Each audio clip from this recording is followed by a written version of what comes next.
Seal लगी थी, ध्वस्तीकरण का आदेश भी हो चुका था।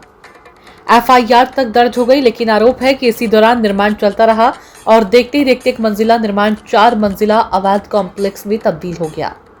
मेरठ विकास प्राधिकरण यानी एमडीए की कार्यप्रणाली पर गंभीर सवाल खड़े करने वाला ये मामला जोन A1 से पूर्वी इलाही बख्श जाटव गेट क्षेत्र का बताया जा रहा है।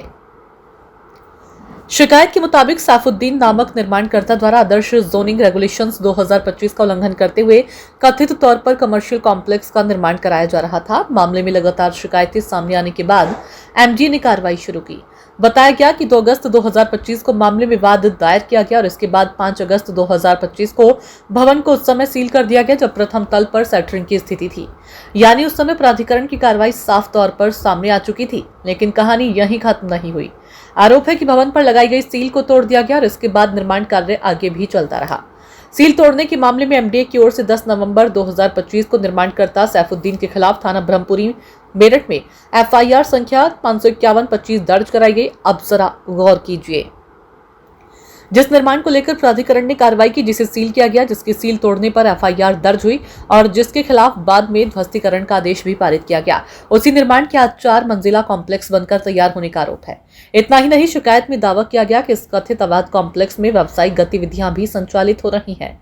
यहीं से सबसे बड़ा सवाल उठता है, अगर निर्माण अवैध था तो इसे बनने से रोका क्यों नहीं गया? अगर भवन सील था तो निर्माण आगे कैसे बढ़ा? और अगर वर्ष 2025 में ही ध्वस्तीकरण का आदेश पारित हो गया था तो आज तक उस आदेश को जमीन पर लागू क्यों नहीं किया गया? शिकायतकर्ता ने एमडीए में तैनात अभियंताओं की भूमिका पर भी गंभीर आरोप लगाई हैं। आरोप है कि संबंधित अभियंताओं की कथित लापरवाही और आपराधिक संलिप्तता के कारण निर्माण कार्य रुकने के बजाय लगातार आगे बढ़ता गया। हालांकि इन आरोपों की स्वतंत्र पुष्टि नहीं हुई है और संबंधित अधिकारियों या निर्माणकर्ता पक्ष इस शिकायत में उपलब्ध नहीं है, इसलिए इन आरोपों को फिलहाल शिकायत में लगाए गए आरोपों के रूप में ही देखा जाना चाहिए। लेकिन मामला इसलिए भी गंभीर हो जाता है क्योंकि शिकायत में सुप्रीम कोर्ट के 17 दिसंबर 2024 के आदेश का हवाला दिया गया है। शिकायत के अनुसार अपील संख्या 14,604/24 में सुप्रीम कोर्ट ने अनाधिकृत व्यावसायिक निर्माणों के संबंध में उन अधिकारियों के खिलाफ आपराधिक कार्रवाई की बात कही है जिनकी तैनाती के दौरान ऐसे निर्माण स्थापित या विकसित हुए हों। यानी शिकायतकर्ता का तर्क है कि अगर सरकारी विभाग की जानकारी में किसी जमीन पर कथित अवैध निर्माण होता है, उसे सील किया जाता है, ध्वस्तीकरण का आदेश जारी होता है और इसके बावजूद निर्माण आगे बढ़कर बहुमंजिला कॉम्प्लेक्स बन जाता है, तो सिर्फ निर्माणकर्ता ही नहीं बल्कि जिम्मेदार अधिकारियों की भूमिका की भी जांच लगातार होनी चाहिए।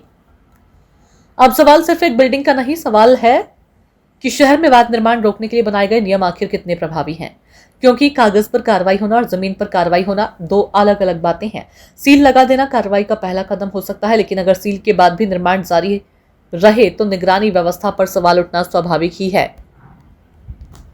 ध्वस्तीकरण का आदेश पारित हो जाना भी अपने आप में पर्याप्त नहीं है, असली सवाल उसके क्रियान्वयन का है।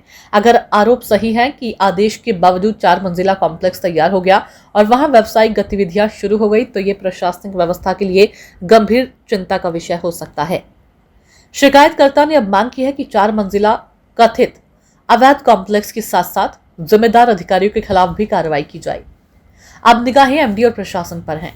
क्या इस मामले में मौके की दोबारा जांच होगी? क्या निर्माण की वर्तमान स्थिति का सत्यापन कराया जाएगा? क्या वर्ष 2025 में पारित ध्वस्तीकरण आदेश के क्रियान्वयन में देरी की वजह सामने आएगी? और सबसे अहम, क्या उन अधिकारियों की जिम्मेदारी तय होगी जिनकी तैनाती के दौरान कथित तौर पर निर्माण लगातार आगे बढ़ता रहा? मेरठ में अवैध निर्माणों को लेकर पहले भी सवाल उठते रहे हैं। ऐसे में ये मामला सिर्फ एक कॉम्प्लेक्स की कहानी नहीं बल्कि शहर में भवन निर्माण नियमों के पालन और सरकारी निगरानी व्यवस्था की परीक्षा भी बन सकता है। फिलहाल शिकायत में लगाए गए आरोपों की अंतिम सच्चाई जांच के बाद ही सामने आएगी, लेकिन सवाल बेहद सीधा है।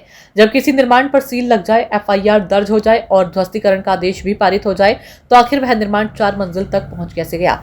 अब इस सवाल का जवाब एमडी की कार्रवाई से मिलेगा या फिर फाइलों में दर्ज आदेशों से नहीं? जमीन पर होने वाली कार्रवाई से कहानी का अगला अध्याय लिखा जाएगा।